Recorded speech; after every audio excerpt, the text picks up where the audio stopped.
விழுப்புரம், திண்டிவனம், கள்ளக்குறிச்சி, கடலூர், தருமபுரி, கிருஷ்ணகிரி உள்ளிட்ட பல்வேறு பகுதிகளில் ஏற்பட்ட வெள்ள பாதிப்பு காட்சிகளை பார்க்கலாம்.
என்னதுக்கு அந்த வேலை?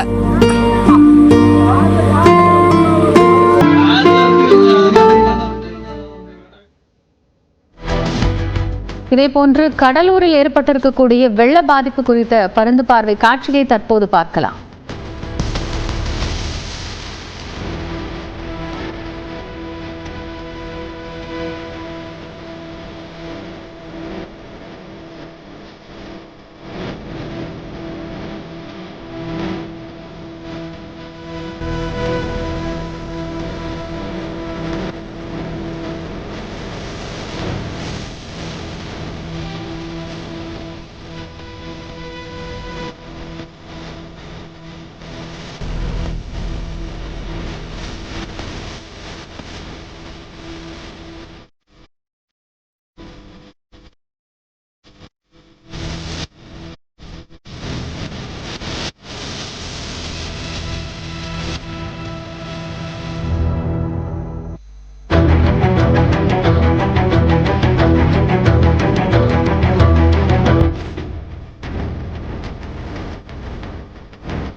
கடலூரை போன்றே திருவண்ணாமலை மாவட்டமும் வெள்ள பாதிப்பால் சூழப்பட்டிருக்கிறது. அது குறித்த பருந்து பார்வை காட்சியை பார்க்கலாம்.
தென்பெண்ணை ஆற்றில் ஏற்பட்டுள்ள வெள்ளப்பெருக்கால் கடலூர் மட்டுமல்லாது விழுப்புரம் மாவட்டமும் கடுமையாக பாதிக்கப்பட்டிருக்கிறது.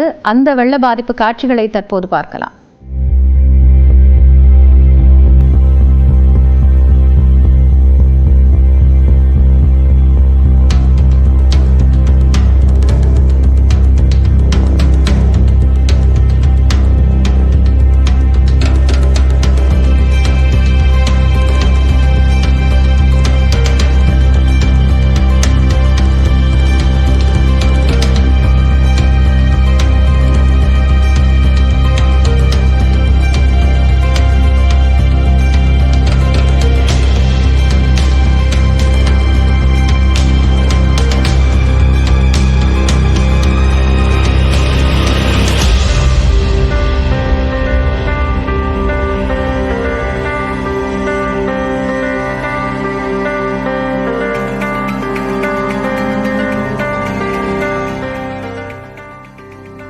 பெருமழையின் கோரமுகம் வெளிப்படுத்திய வெள்ள பாதிப்பு காட்சிகள் கிருஷ்ணகிரி மாவட்டம் ஊத்தங்கரையில் அதிக அளவில் இருந்தது. அந்த காட்சிகளை தற்போது பார்க்கலாம்.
கடலூர் மாவட்டத்தை புரட்டி போட்டிருக்கக்கூடிய இந்த பெருமழை மற்றும் வெள்ள பாதிப்பிற்கு மிக முக்கிய காரணம் தென்பெண்ணை ஆற்றில் ஏற்பட்ட வெள்ளப்பெருக்கு. அந்த காட்சிகளை தற்போது பரந்து பார்வையாக பார்க்கலாம்.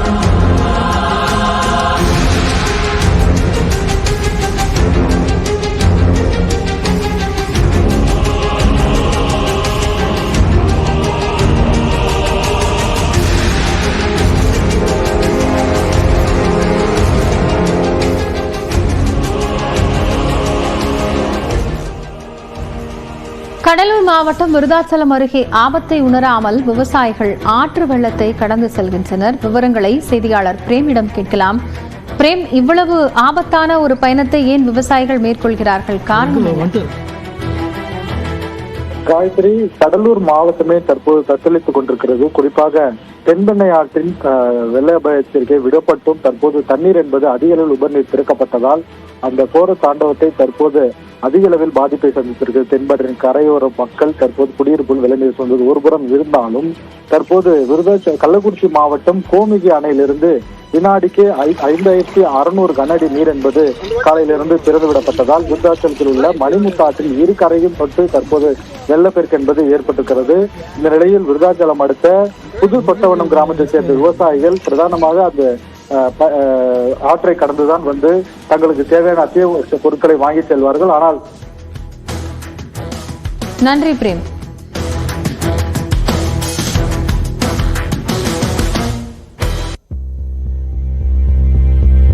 விழுப்புரத்தில் நெடுஞ்சாலை ஆராய்ச்சி நிலையம் அருகே எல்லிஸ் சத்திரம் ரோடு பகுதி முழுவதும் வீடுகள், கட்டிடங்கள் முழுமையாக நீர் தேங்கி காணப்படுகிறது. கூடுதல் தகவல்களோடு இணைகிறார் செய்தியாளர் சுபாஷ். அவரோடு பேசலாம். சுபாஷ், இப்போ முழுமையாக நீரால சூழப்பட்டிருக்கிறது. அங்க இருக்கக்கூடிய மக்கள் பாதுகாப்பாக மீட்கப்பட்டிருக்காங்களா? கலச்சூழல் என்ன?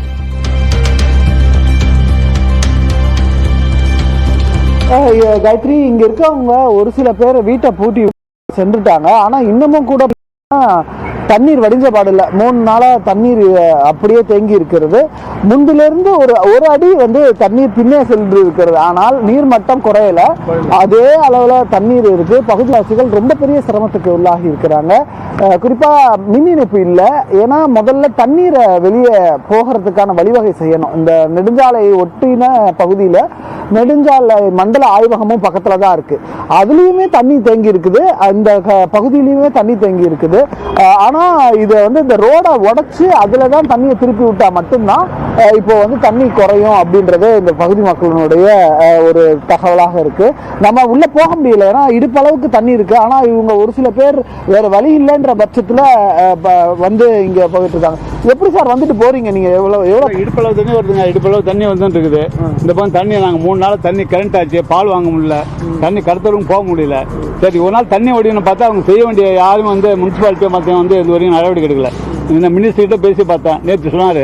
மண்டலத்தில் பார்த்தா கலெக்டர்கிட்டையும் பேசியாச்சு, வந்து செய்யறேன் ஆள் அனுப்புறாங்களோ. அப்புறம் சுவிட்ச் ஆஃப் வந்துருது, பூரா எல்லா ஒயருமே சுவிட்ச் ஆஃப் வருது.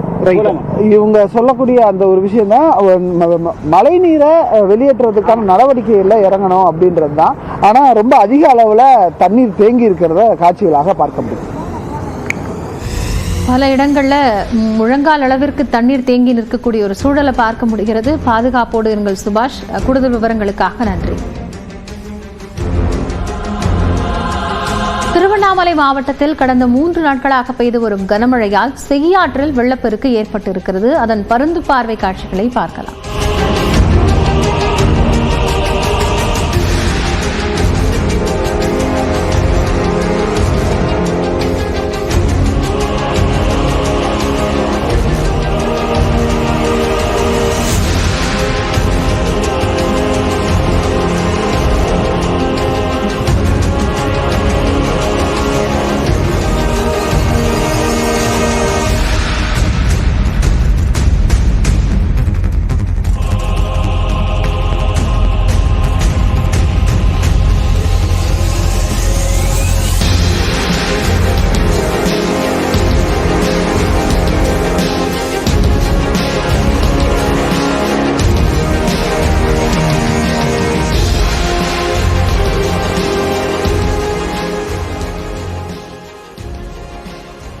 தமிழகத்தை புரட்டி போட்டிருக்கக்கூடிய இந்த பெருமழை பாதிப்புகள் அனைத்து இடங்களிலும் வெள்ளக்காடாக காட்சியளிக்கக்கூடிய ஒரு சூழலாக இருக்கிறது.